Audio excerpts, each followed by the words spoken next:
Hey, good afternoon, everyone. Thank you. I am so glad to be here because yesterday at this time I was running around chasing speakers and it is exhausting. Fortunately, it's a small venue, so I think I only put on 4 miles yesterday. But if you're a speaker, thank you so much.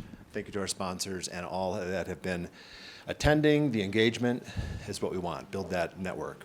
So last year, well, actually in May, we discussed the work that our members are doing in the community around sustainability. And in order for that to really take hold, the feedback from the marketplace was we need to break it down into specific use cases that actually make a difference, where businesses can grasp the opportunity, the potential, and then plug it into their world. And the way we did that at GBBC was to start working groups built on one of our key initiatives called the InterWork Alliance.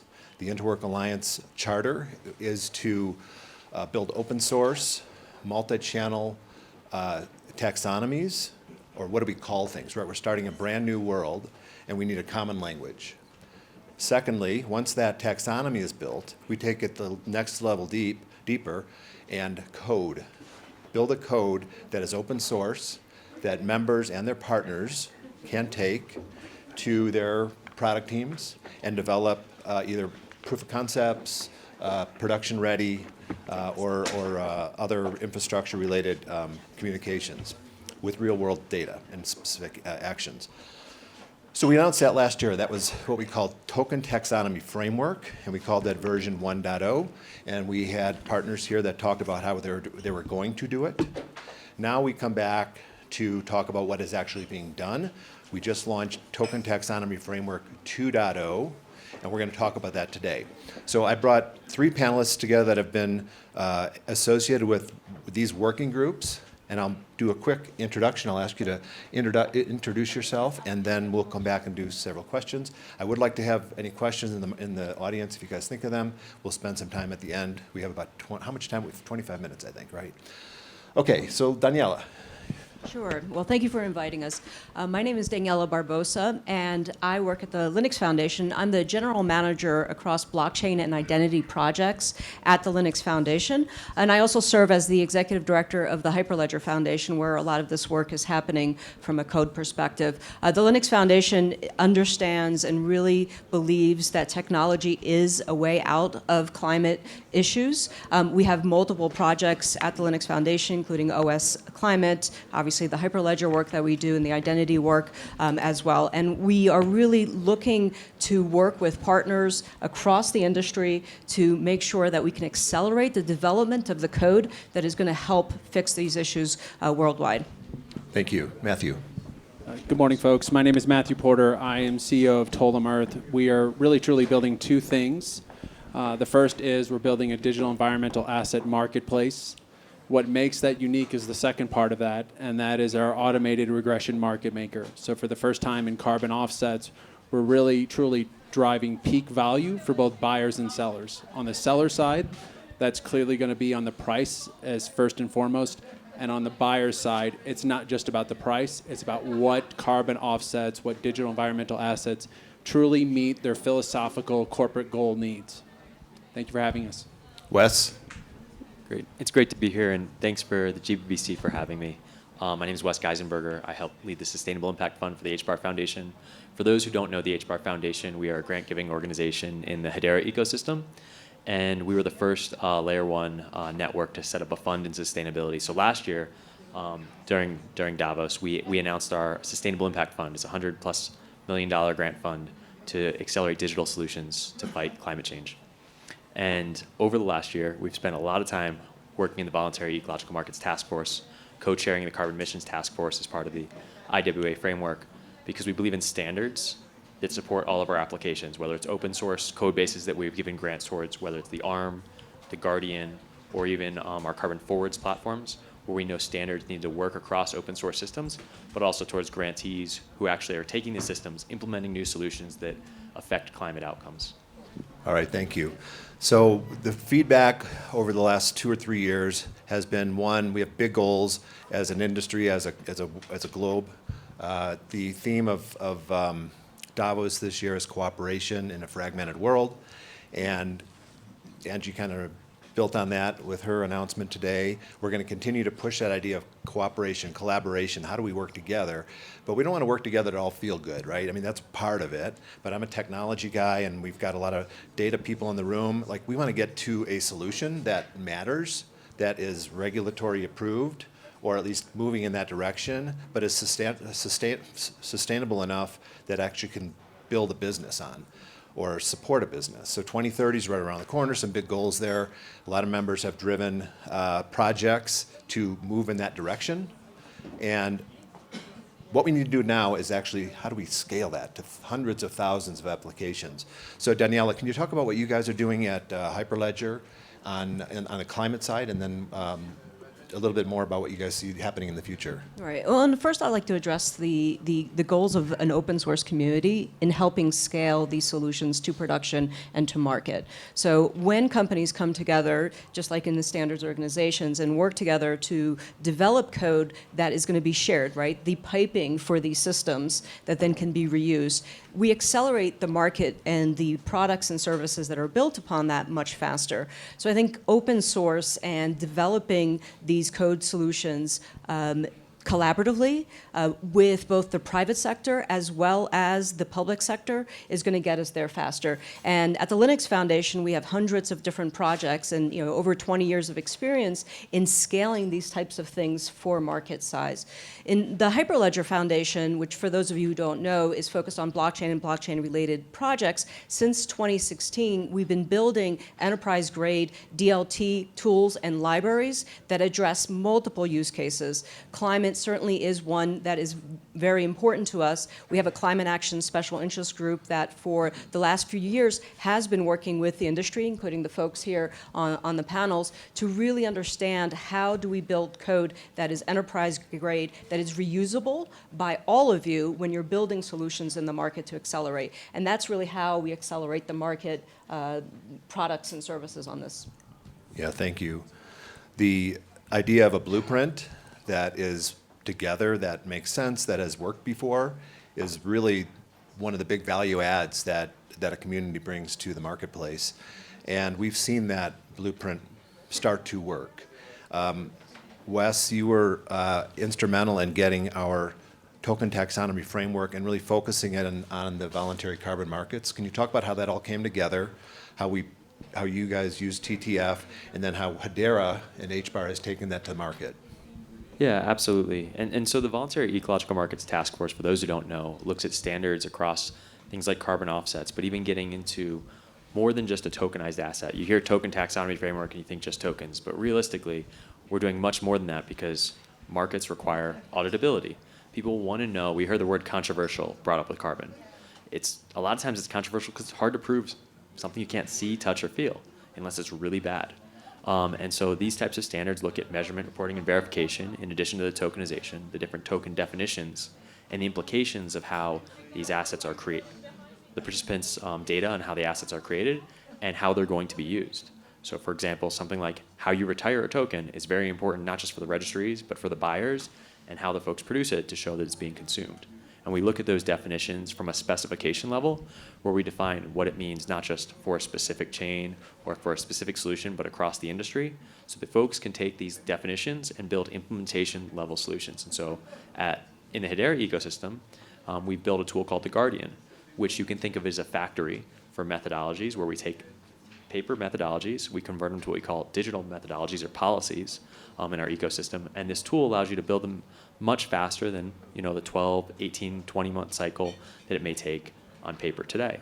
And so we've looked to create a factory that ultimately has gone from year one, when we launched this token taxonomy framework, to when we got the Guardian live in October last year. We actually launched it, the Hyperledger Climate Action Special Interest Group in October of 2021. And when we did that launch, we've now gone to build the largest library of open source and digitized methodologies in the world, which shows the value of these types of standards in building scale. So not only have we created these methodologies, but those methodologies are tied to real world projects. And you say, well, what's a real world project look like? You can go look, we have Hedera House down the way. You can go see how Avery Dennison's using these types of methodologies tied to carbon emissions tracking, because those frameworks can be used on carbon emissions as well as offsets. On the supply side of the market, you can go look at dozens and dozens of Hedera applications, and even some folks in the room who are building methodologies, whether it's tied to a Vera process or an off-traditional registry process, that you can actually understand the workflows, measurement, reporting, verification, and ultimately the token definitions of how they may be traded and retired. And that's a very usable product for many folks, and it interacts with folks like Tolam who are building markets that need to understand the specification level definitions, but also the implementation level definitions off of that. And so I think it's a really exciting initiative, and it creates practical outcomes, which is there's nothing more that you can ask for in this type of working group. Yeah, and it's all been documented by the teams in our version 1 and version 2. If you go to the QR code, we've got a resources page where it's all posted. And the beauty of it is they started at the broad market. Who are the market players? What are the implications of not doing this? What if we do it together? How do we work together? And then how do we actually implement it? And in our version 2 that launched in May, we gave specific detailed examples. One of Hedera's partners that came in is Matthew. And I asked Matthew to join us and talk about how he actually is bringing this to market and how he's using community standards to build proprietary businesses. So I'll go back to the word that Wes just mentioned a moment ago, and that's practical. So the voluntary carbon markets, by all estimates, did $1 billion in 2021. They did $2 billion last year, with projections to do $50 billion by 2030. That's a 25x increase in 8 years. That doesn't feel practical based upon the way that things are currently done to achieve that. When our chief sustainability officer has to spend 300 hours just to make a purchase decision, that is not practical.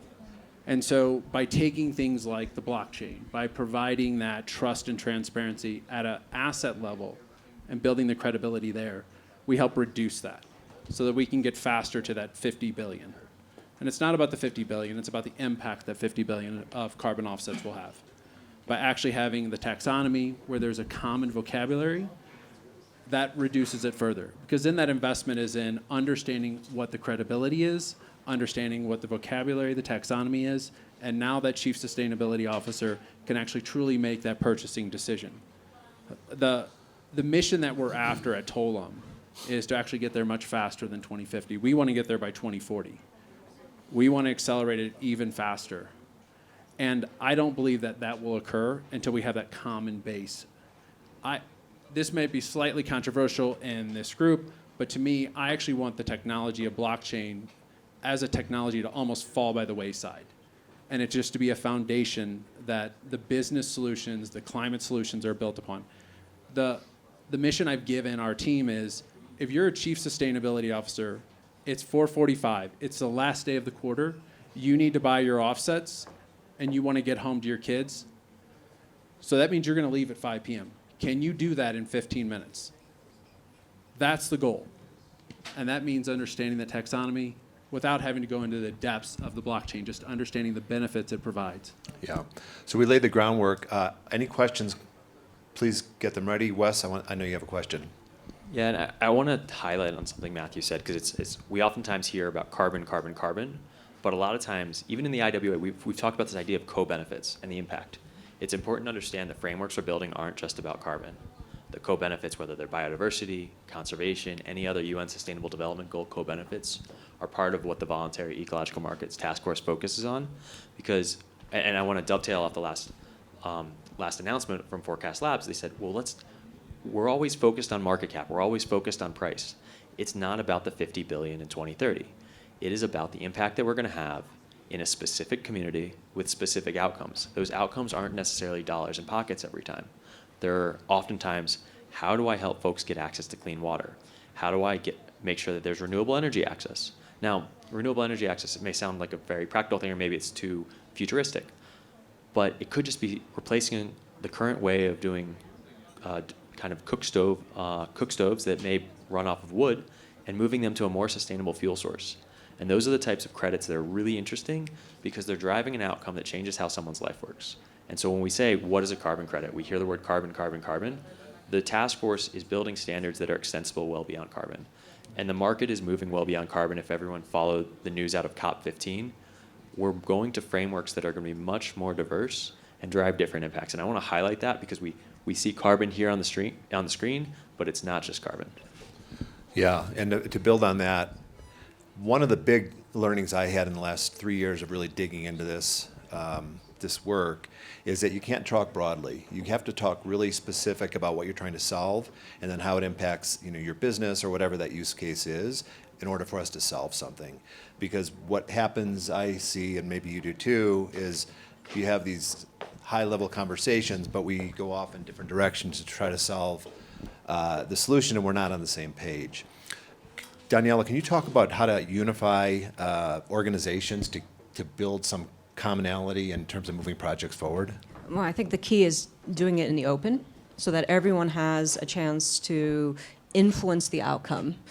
We like to call it a duocracy, when people that show up and they contribute and they participate and they want to see the code or the standards move forward, that is how you scale a community, and you do it in the open. So building that trust with developers, with business leaders, with government representatives, and doing it in the open so that anyone can participate and see how the work is being done and what is being done and what the goals are, right? Why are we doing this work? Why are individuals, we have full-time individuals working on these problems for big companies. Why are they there? Let's all talk about what the outcomes are going to be and do it in the open. So that's how you truly scale an open community. And with climate-related projects, it has an urgency like many others I don't think has.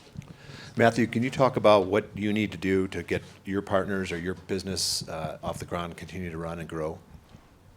Yeah, so we're very blessed in that we belong to an overall ecosystem.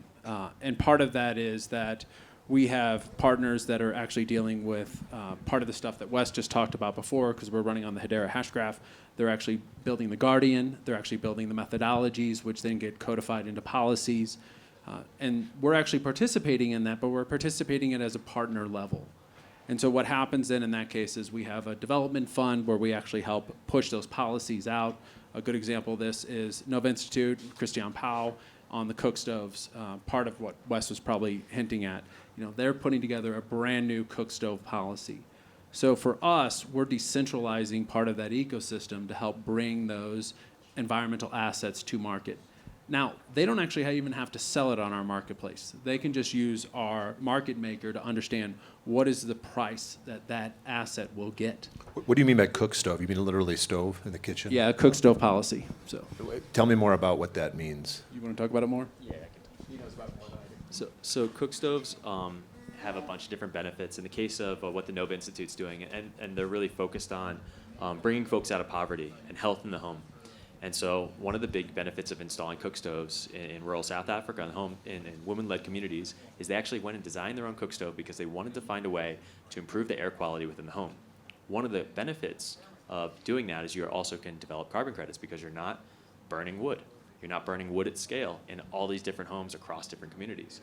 And so you can actually get an abatement credit for that. And so Christian has gone from collecting, and he told this story at COP, he's gone from collecting data points on scraps of paper in an analog setting, home to home, developing methodologies for gold standard over the last 10 years, to saying, well, it's much more efficient to do this in a digitized way. It's much more efficient not to just collect the data, but actually get it from these different sources, submit it to the registries, and then say, okay, we're improving both from a carbon perspective, but also these other co-benefits and outcomes that we can drive and affect local communities. So a cook stove policy is generally focused on there's a carbon element to it, but there's also many co-benefits that can be achieved and can actually change how people's lives work. That's great. Thanks for that insight. Was there a question? Yes.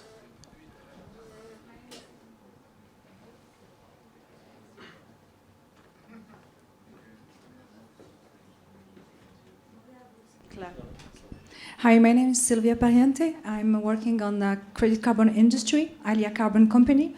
And I just want to know that when we're talking about trading carbon, why we could not put simple regulation saying that every credit carbon that is issuing is related to a project that is certified and registered. And at this moment, we know, and for the open public, that they can come into the game and trade carbon, buying and selling, they know exactly what they are doing. And when we are talking about cook stoves, it's just that 85% of all the Africa continent, it just don't have electricity. So 85% of all the continent, it's still cutting wood to get heated in their home, cooking, etc., etc. So I think that today the industry is just going crazy, simply. Okay, everybody's talking about credit carbon, trading and everything, but one moment we are doing project, we are waiting, when you say certifying by gold standard or Vera, for example, for our continent, it's meaning today waiting 8 months to 1 year to get only the green light that our project will be certified, that the formula that we put and the credit carbon that we have at the end of the day just will take us 1 year. We cannot wait one year. So it's opening new registration, certification brands, or to do something else, but it's just very critical today. Thank you. So the question, I think, is how do you build scale and with regulation in a fragmented world? So you've all dealt with it. Anybody want to jump in on that one? So first thing, wholeheartedly concur. Just want to end with that point. Wholeheartedly concur with what you're saying. And the delay does actually cause not just an impact on time, but an impact on the finances overall for it. And there's multiple points at which that delay occurs. So you get a project certified, then at that point you have to build up enough supply to actually take that off to market. So in the new ecosystem that we're building, of which Tolem is almost at the end point of the trading platform of that, what we're talking about is the sensor data, or the data being recorded on the hash graph, on the blockchain at that point. Then at that point, a policy that's being codified, saying this has achieved that offset. Now, at the moment that occurs, that can then be put on the exchange. If it was a forward and you need to calculate the IRR on it for your fund, your partners, whatever, you can do that as well. The unique part about that is that you're accelerating that time from ideation of the project to actually getting money into that system, into liquidity into that system. And matching buyers that now believe in that asset, because you've open sourced the policy, you've open sourced the methodology, you've open sourced the Guardian, which confirms it. We've open sourced our marketplace. We've open sourced our ARM. So instead of just trying to build trust where I trust you, you trust Paul, therefore I trust Paul, we're actually doing it as transparency to build trust. That, we believe, fundamentally puts credibility at the asset level. And so if you want to go down the standards body, the certification body, best case scenario is it maybe accelerates that. If there is a marketplace, which we believe there is, of buyers who say, listen, I have verified all of this. I have verified the transparency. I am willing to know this is not greenwashing, this is not double counting, this is not all the stuff that we're all worried about messing up the marketplace, then I'm willing to bet on that because you have provided all that transparency. And further and foremost, now we're not buying on a project level basis where I as a buyer have to go buy at a project level and wait for quantity to come onto the market for what I need. Because we extract, as part of that Guardian process, the unique attributes of that offset. Now as a buyer, I can sit there and say, these are the attributes I want. Projects are irrelevant unless I have a project as an attribute that I have to have. So if I want cook stoves in African countries that do this, that are very female-led, then I can actually buy that as a buyer, irrespective if I buy those 100,000 credits from one project or 100,000 of them. That makes a marked difference in how buyers can do this. Yeah, thank you, Matthew. And the ability to build a use case or build a project that is valid, understood, is one of the first requirements to build scale. Then the other parts of that, we talked about community. And in that community, you've got to be able to have enough open source or shared information, data, that others can build on and don't have to start over. Having a framework, having a blueprint, like I talked about earlier, is critical to scale. The other one is a place to bring partnerships together in that community. So later today, we're going to announce a relationship that has been brewing the last couple of years. And I think it's really exciting to answer some of the feedback. How do we build this stuff? How do we scale it? And then on Thursday, today we talked about voluntary carbon markets.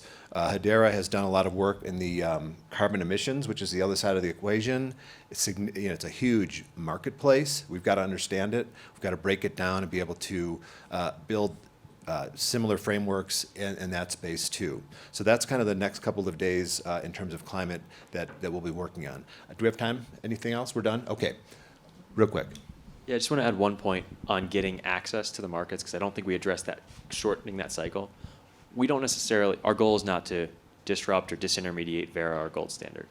Our goal is to help them go faster. Our goal is to give them the tools to go faster, and at the same time provide other opportunities for folks to create tools. So yesterday, we talked about a new registry that we were helping get started in Southeast Asia, which is an underserved market from a carbon markets perspective, and that's Carbon Block, who's based out of Hong Kong and working with a bunch of partners.